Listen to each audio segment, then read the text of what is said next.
Ashama akkam jirtu jaallatamoo kabajamoo hordoftoota kiyyaa guyyaa irraallee viidiyoo kan biraan walitti deebinee jirra jechuudha. Guyyaa irraa kan waliin ilaallu waa'ee dipaartimentii injiinaringii sirriitti diteelii faayidaasaa midhaasaa dipaartimentii kamtu barbaadamaadha, dipaartimentii kam irratti kompetiishiniin baay'ata, dipaartimentii kamtu immoo xiqqoo barbaachisummaan isaa irratee jira kan jiru diteelii waliin ilaalla jechuudha. Egaati chaanalii kana irratti yeroo yerootti dipaartimentii adda addaa dhimma sooshaal miidiyaa, dhimma hojii onlaayinii, dhimma jiruuf jireenya keenya dhimma waan hedduu irratti hanga irraatti waliin diskas gochaa turreerra jechuudha. Waa'ee dipaartimentii naachuraal saayinsii akkasumallee dipaartimentoota sooshaal saayinsii keessa jiranii infoormeeshinii diteelii kan barbaadan yoo jiraatan chaanalii makiyya kanarra deemtanii cheek gochuu dandeessu jechuudha. Viidiyoo hedduu hojjedheen jira jechuudha. Na arragaa guyyaa irraa kan ilaallu waa'ee dipaartimentii injiinaringii. Injiinaringii gaafa jedhamu maqaa takka walitti qabatee jira malee dipaartimentoota hedduutu keessa jira jechuudha. Waa'ee dipaartimentoota kana waliin ilaalla jechuudha. Baay'een keessan keessa waan nagaafachaa turtanii fi waa'ee dipaartimentoota kana diteelii waliin ilaalla. Yeroo jalqabaaf gara chaanalii kiyyaa kan dhuftan kan nan beekne aan barataa yaala fayyaa yookiis barataa meedisinii waggaa 5ffaadha jechuudha. Gara dhimma keenya guyyaa irraatti osoo hin darbin waan takkan isin gaafadha. Chaanalii kiyya kanaaf haaraa yoo taatan adaraa keessan viidiyoo kana laayik gochuudhaan akkasumallee chaanalii kiyya sabiskiraayib gochuun akkana jajjabeessitan isin gaafadha. Isin eeguttan jira. Laayik subscribe waan gootaniif guddaa galatoomaa. Sababni isaas isin sekendii takka fudhattanii viidiyoo kana laayik subscribe yeroo gootan anaaf ammallee guddaa naaf kenna. Akkasumallee viidiyoon kun hiriyoota keessan kan biroo biraa akka ga'u godha waan ta'eef ammallee viidiyoo kana laayik subscribe gochuun na jajjabeessaan isiniin jedha. Kallattiimaan gara dhimma keenya guyyaa irraatti dabarra. Egaati namni takka injiinaringii seenuudhaaf jalqabatti barataa naachuraal saayinsii ta'uu qaba. San booddee kutaa 12 interansii fudhattanii kallattiidhaan gahee yuunivarsiitii jooyin gootaniin booddee kooman koorsii barattu jechuudha. Kooman koorsii erga barattaniin booddee simisteera takkaffaa kooman koorsii barattanii simisteera lammaffaa immoo kolleejjii jooyin gootu jechuudha. Kolleejjii fayyaa jooyin kan godhan jiru, kolleejjii agrii jooyin kan godhan jiru, kolleejjii injiinaringii jooyin kan godhan jiru jechuudha. Isin egaa kolleejjii injiinaringii jooyin gootanii injiinaringii introduction isaa naamni isaa waan jiru barattu san booddee injiinaringii keessa immoo dipaartimentoota hedduutu jiru. Injiinaringii keessa dipaartimentoota jiran sana akka fedhii keessaniitti fi akka qabxii keessanii irratti hundaa'ee gara dipaartimentii barbaadan saniitti jooyin gootu jechuudha. Akkuma beekamu gaa injiinaringii baratanii xumuruudhaaf waliigalaa waggaa 5 kan namatti fudhatu. Egaati gara diteeyil infoormeeshinii isinii kennu osoo hin ceeniin dura waa'ee injiinaringii kana gaafa haasa'amu namoota hedduu keessatti miirri isaa waan du'e wayii natti fakkaata. Kun immoo gaa sababa rakkoo adda addaan kan wal qabatudha jechuudha. Dur yeroo barachaa turre maal seenuu barbaada yeroo injiinaringii injiinara ta'uu barbaada, dooktaran ta'uu barbaada, paayileetiin ta'uu barbaada, maal jechaa turre baroota dhiyoon asitti jechuudha. Dipaartimentiin kun sammuu namaa keessatti rakasaa kan inni dhufe jechuudha. Kun immoo sababoota gurguddoo ijoo sadiitu jiru. Isa waliin inni ilaalla. San dura akkuma beekamu gaa injiinara ta'uu jechuun waa yaraamin dhugaan isinitti gatii guddaa qaba. Ilma boolokko injiinara jedhama jechuudha. Dur bakka waan gatii guddaa qaba jechuudha. Amma garuu dipaartimentiin kun akka inni rakasu kan godhe tokko ikoonoomii biyya keenyaati. Hangi humna nama baratee barbaadamuu fi hangi ikoonoomii biyya keenya waan walgituu dadhabee fi xiqqoo sammuu namaa keessatti dipaartimentiin kun akka du'u ta'ee jira jechuudha. Egaa akkuma beekamu biyya keenya keessatti namni akka biyyoota gurguddatanii waan ta'e wayii kalaqee waan ta'e hojjechuuf utuu hin taane namni kan inni baratuu fi financial independent ittiin ta'uudhaaf qacaramee maallaqa argatee ittiin jiraachuudha jechuudha. Rakkoon jiru kana biyyoota gurguddan keessatti garuu rakkoon maallaqaa waan hin jirreef isaan waan tokko hubachuu waan takka sirriitti waan fedhii isaanii irratti kan isaan qayyabatanii jechuudha. Kana qofa miti gaa dipaartimentiin kun akka inni rakasu kan godhe biyya keenya keessatti dipaartimentiin kun iddoo hedduutti waliigala yuunivarsiitii hundumaa irratti ni kennama jechuu dandeenya. Yuunivarsiitii hundumaa irratti ni kennama.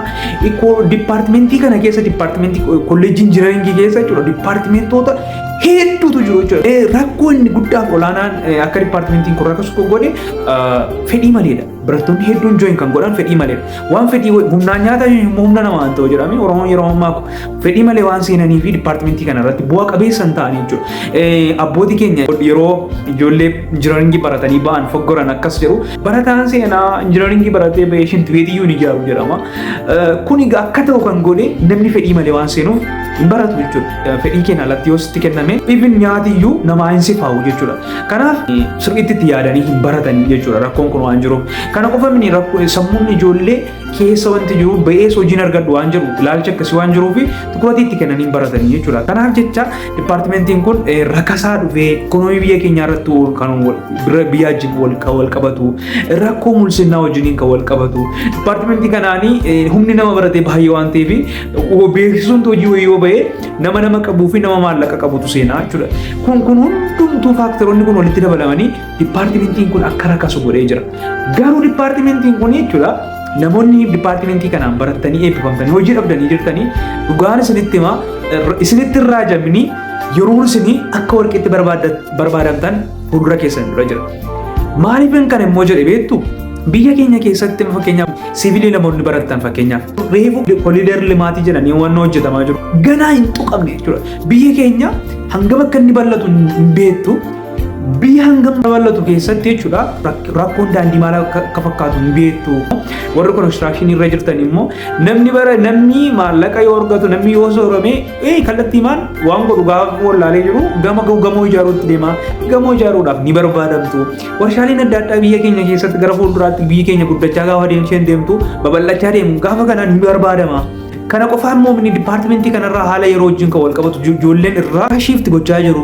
Gaafa kanaa humni nama baratee xiqqaataa gaafa deemu kallattii maan namni baratee lafa taa'u barbaadamuu eegalaa jechuudha. Kanaaf dipaartimentiin injiinaringii dipaartimentii yaraame dhugaan isinitti himaa dipaartimentii sirriitti nama yaachisu yoo itti yaadame ittiin hojjetame dipaartimentii yaraamni jechuudha. Sababni isaas wayyaa nuti uffannee jirru kana kan hojjetu injiinariidha. Laaptooppii nuti qabannu even elektirikiin mana keessatti fayyadamnu meeshaaleen itti fayyadamnu adda addaa waan hundumtuu jechuudha injiinaringii irratti kan hundaa'edha jechuudha. Gara fuulduraatti ni barbaadama gaaffii takka kan qabu barachaa warra jirtan enerjii guutuun baradha. Warri gara fuulduraatti jooyin gochuu barbaadan immoo sirriitti yaadaatii dipaartimentii barbaadan seenaatii dipaartimentii sanarratti sirriitti ga'umsa ga'aa qabadhaa waan beekuu qabdan beekaatii ba'a. Kanaaf egaa kana fakkaataa jechuudha rakkoon jiru kanaadha. Gara fuulduraatti abdiin jira ammayyuu isiniin jira abdiin jira irra deddeebi'ee kanan jiru abdiin jira. Amma egaa waa'ee dipaartimentii kanaa dipaartimentoota jiran kan haayilaayitii isaa isinitti hima. Dipaartimentoota injiinaringii keessa jiran keessaa dipaartimentoonni baay'inaan qabxii gaafatanii kompiitiishiniin irratti baay'atu egaa akkuma beekamu kompiitar saayinsii sooftiweer injiinaringii dipaartimentoota teekinoolaa wajjin wal qabatanidha jechuudha. Akkasumallee dipaartimentoota teekinoon ala ta'anii kanneen akka elektirikaal injiinaringii kanneen akka aarkiteekcharii irratti illee kompetiishiniin ni baay'ata jechuudha. Akkasumallee egaa dipaartimentoonni kan biroon ni jiru kanneen akka makaanikaal injiinaringii ni jiru kanneen akka kootamiin ni jiru kootame jechuun konistirakshin and manaajimentii jechuudha. Dipaartimentoota maqaadhaan alattiyyuu dipaartimentoota hedduutu jira jechuudha. Injiinaringii keessa dipaartimentoota hedduutu jiru jechuudha. Egaa injiinaringii gaafa jedhamu kan sammuu keenyatti dhufu mana ijaaruu daandii kana tolchuu wantoota adda addaa kanatu nutti dhufa. Egaa injiinaringii jechuun egaa waan hedduu of keessatti qabata jechuudha. Warshaalee adda addaa keessa kan hojjetanii warshaa nyaataaf dhugaatii keessa kan hojjetanii daandii kan tolchan warra siivil injiinaringii jennu ijaarsa manaa ijaarsa fooqiiwwan babbareedoo arginu kun akka injiinaringiidhaan kan tolfamu teekstaayil injiinaringii warra uffata kana hojjetanii architecture dizaayinii gamoo tokko kan kaasanii warri architecture warri nuti jennu jechuudha. Kana qofa mini electrical engineering electrical jechuun kaampaanii adda addaa keessa kan hojjetan Itiyoo Telekoom bakka kaampaanii jiru keessatti waan elektirikii jiru kan wal qabatu hanga daandii xiyyaaraa kana dabalatee warri gama kana irratti hojjetan warra electrical engineering jennu kanaadha jechuudha.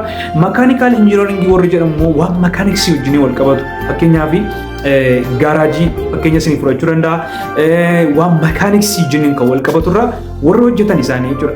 Kompiitar saayinsii jechuun immoo waa'ee kompiitara saayinsii kompiitara kan qayyabatan jechuudha.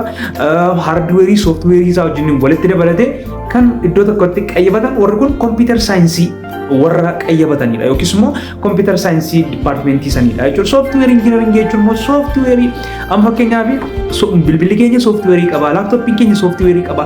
Wantoonni nuti adda addaa kun sooftiweeriidhaan kan isaan dalagan jechuudha. Sooftiweerii walumaa galatti bireenii kompiitara keenya bireenii moobaayilii keenya jechuu dandeenya jechuudha. Sooftiweeriidha. Warri kana qoratan immoo warra kana qayyabatanii warra software engineering baratanidha jechuudha. Inna engineering jechuun departmentii salphaamini departmentii yoomiyyuu ta'anaan yeroon itti dabarreedha jechuudha. Egaati hanga ta'e tokko waa'ee departmentii engineering wajjin kan wal qabatu hanga ta'e highlight isaa isiniif kennuu yaaleen jira. Waan gaaffii isinitti ta'e yoo jiraate commentii keessatti na beeksisa. Hanga ammaatti na wajjin turtanii subscribe namoonni goone yoo jiraate immoo subscribe akka gootan ammas irra deebiin isin gaafadha. Waan wajjin turtaniif galatoomaa.